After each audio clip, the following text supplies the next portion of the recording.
আসসালামু আলাইকুম। মাস্টারশিপ ভাইয়ের আশা করি ভালো আছেন। আজকের আমাদের আলোচনার টপিক হচ্ছে উচ্চ মূল্যে চাষের পুকুরে কম মূল্যে চাষের দিলে কি সমস্যা হতে পারে।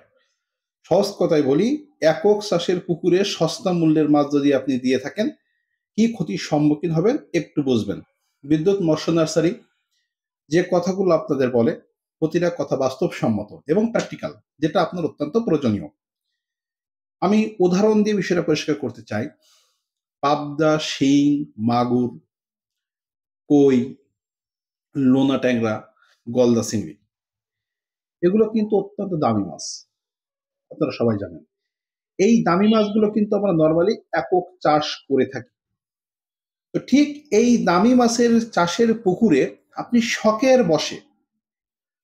শখের বসে আমি যে মাছগুলো নাম উল্লেখ করছি এর যে কোনো একটি বা সব কয়টি আপনি গ্রাস কার্প, কার্ফু মাছ, চাইনা পুঁটি, পাঙাশ মাছ এবং মনোসেক্স তেলাপিয়া, এই 5টি মাছের যে কোনো একটি বা সব কয়টি মাছ আপনি শখের বসে দিয়েছেন অল্প অল্প করে, বেশি করে দেননি, অল্প অল্প করে।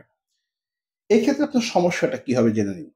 দেখুন, এই জাতীয় মাছগুলো খুব দ্রুত খাবার গ্রহণ করে, পক্ষান্তরে আপনি একক চাষের পুকুরের মাছগুলো খুব স্লোলি খাদ্য গ্রহণ করে।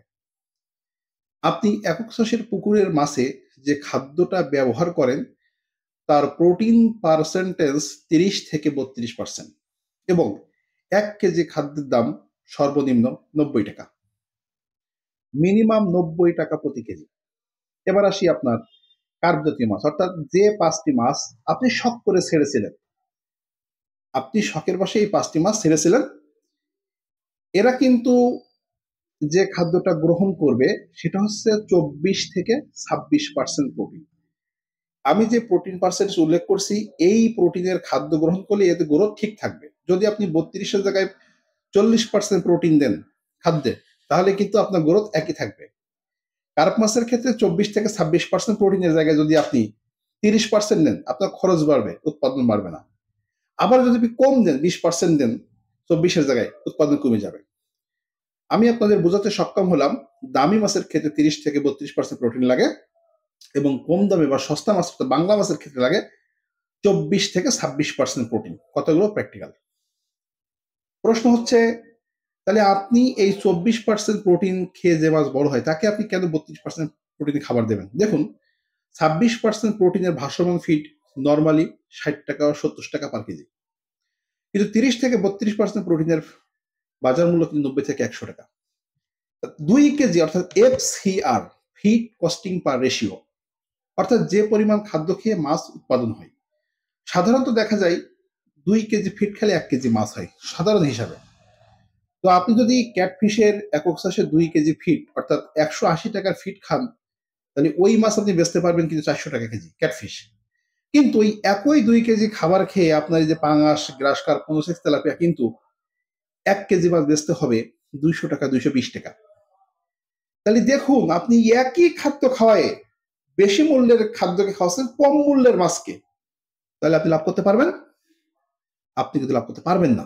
এই জন্য বেশি মূল্যের যে মাছগুলো সেখানে কম মূল্যের মাছ দেওয়া যাবে না। কিন্তু কম মূল্যের মাছ অর্থাৎ সমস্ত বাংলা মাছ, আমি বলে রাখি, রুই, কাতল এবং সিলভার কাপ কিন্তু দিতে হবে। পুকুরে পরিবেশ ঠিক রাখা, দুধের সাথে ফিট খায় না।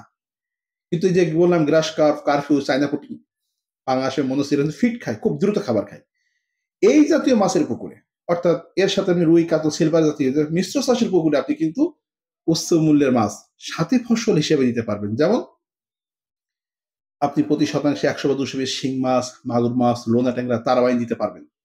কারণ হচ্ছে এই মাছগুলো ওদের উচ্ছিষ্ট খাবারটুকু প্লাস ওই পুকুরের তলদেশে যে বিভিন্ন টিউবিফিক্স, হুকওয়ার্ম, বিভিন্ন যেগুলো অণুজীব বা জীব বা পোকামাকড় থাকে, এরা কিন্তু এটা খেয়ে পুকুরের পরিবেশ ঠিক রাখে এবং উৎপাদন ভালো হয়।